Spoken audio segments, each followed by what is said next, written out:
Bonjour, je voudrais vous présenter l'utilisation du système de chronométrage que nous allons pouvoir utiliser tous ensemble. Première des choses, il faut importer les inscriptions du système fédéral. Pour cela, vous allez sur Parcourir et nous avons ici préenregistré des inscriptions que nous avons récupérées du système d'inscription. Il suffit de faire import des inscriptions, de valider et à la fin de l'import, vous avez toutes les courses qui apparaissent. Donc, on part du 50 mètres pagaies, déficients visuels, les normaux, relais, etc. La deuxième chose que nous allons faire, que vous devrez faire pour l'ensemble des courses, c'est l'affectation des puces. À ce niveau-là, on va sélectionner uniquement pour la démonstration les déficients visuels. Donc ici, vous avez Gimorand, on appuie ici, on lui affecte une puce. J'ai un lecteur qui est juste à côté de mon clavier. Donc après, on a ici rechercher c'est Fouache qui est ici. On lui affecte une deuxième puce. Et il nous reste donc Farou est ici et on lui affecte une troisième puce. On vérifie au passage, les enregistrements sont en bas, donc les trois compétiteurs déficients visuels sont bien enregistrés. On va retourner sur l'écran d'accueil ici et on va sélectionner la course que l'on veut avoir. Donc, ici, je démarre la course, je confirme et j'arrive sur un écran de saisie. Sur l'écran de saisie, vous avez possibilité soit de saisir avec des puces, soit en décochant, vous saisissez directement les numéros de dossard. Donc on va continuer avec les puces. Vous pouvez avoir un départ groupé, en l'occurrence pour le Trallonge-Côte, et saisie directe vous permet de faire des départs plage.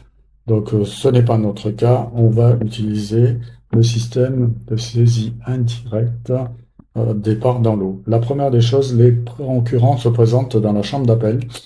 Il y a un lecteur de puces à l'entrée de la chambre d'appel. Ils vont lire, ils vont badger leur puce à chaque passage. Donc le premier reconnaît sa puce, c'est Jimmy Morand. Le deuxième rentre, c'est Jacques Fouache, suivi de Patricia Farou. Donc vous voyez que les trois compétiteurs sont en attente du départ et ils se dirigent vers la zone de départ où les attend un arbitre. Je suis en visuel de l'arbitre et l'arbitre va me faire signe au moment où un compétiteur démarre. Peu importe, ils sont censés arriver dans l'ordre. Donc le premier, Jimmy Morand, suivi de Jacques Fouache et de Patricia Farou. L'arbitre me fait signe qu'il va y avoir un départ. 3, 2, 1, départ. J'appuie sur la lettre D et c'est un départ. Le premier départ, on s'affiche en haut. Vous voyez, départ numéro 1. Et vous voyez que Jimmy Morand est en course. L'arbitre me fait un nouveau signe. 3, 2, 1, go, départ. C'est le deuxième départ. C'est en l'occurrence Jacques Fouache. 3, 2, 1, départ, dernier départ. Donc tout le monde est parti. Vous voyez que tout le monde est en vert. Voilà, ça arrive en course, etc. Donc maintenant, ils vont faire leur course, leur parcours tranquillement. Arriver au niveau de la ligne d'arrivée, les arbitres à nouveau vont faire le même protocole. Ils vont décliner avec un autre signe et on va appuyer non plus sur la lettre D, mais la lettre A. Donc 3, 2, 1, top, arrivée. Donc ici, vous avez une arrivée qui s'affiche. 3, 2, 1, une autre arrivée. Et quelques secondes plus tard, on va attendre.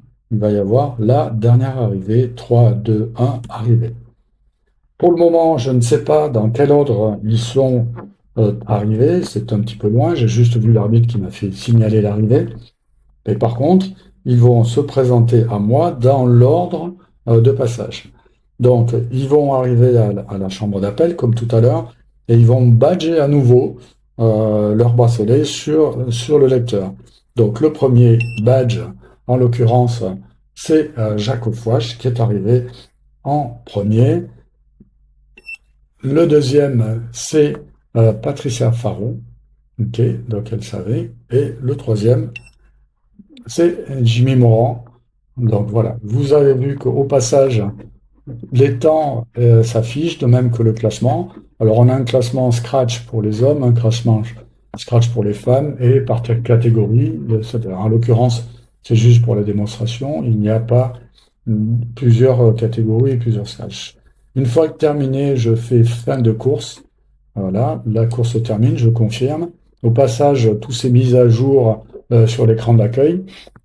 On va maintenant exporter euh, les résultats vers euh, voilà, l'export est terminé et je vais récupérer ici dans le téléchargement donc les derniers qui viennent juste d'arriver. Donc vous avez trois fichiers qui s'affichent à chaque fois. L'historique hein, que l'on va regarder qui permet de vérifier avec les arbitres qui ont de leur côté enregistré les passages. Donc un, 2, 3, c'est bien l'ordre de départ. Par contre, 2, 3, 1, c'est l'ordre d'arrivée.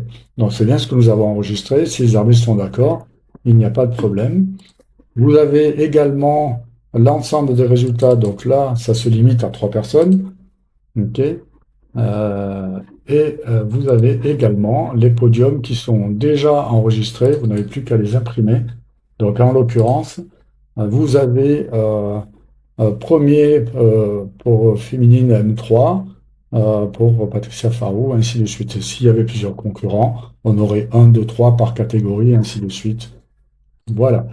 Une fois que tout ça est terminé, ben, vous pouvez lancer la course suivante. Il suffit de la sélectionner ici. On confirme. On rebascule sur l'écran de saisie. Vous voyez la nouvelle saisie qui est en cours. Et on continue la journée. Voilà, j'espère que c'est relativement clair. À très bientôt.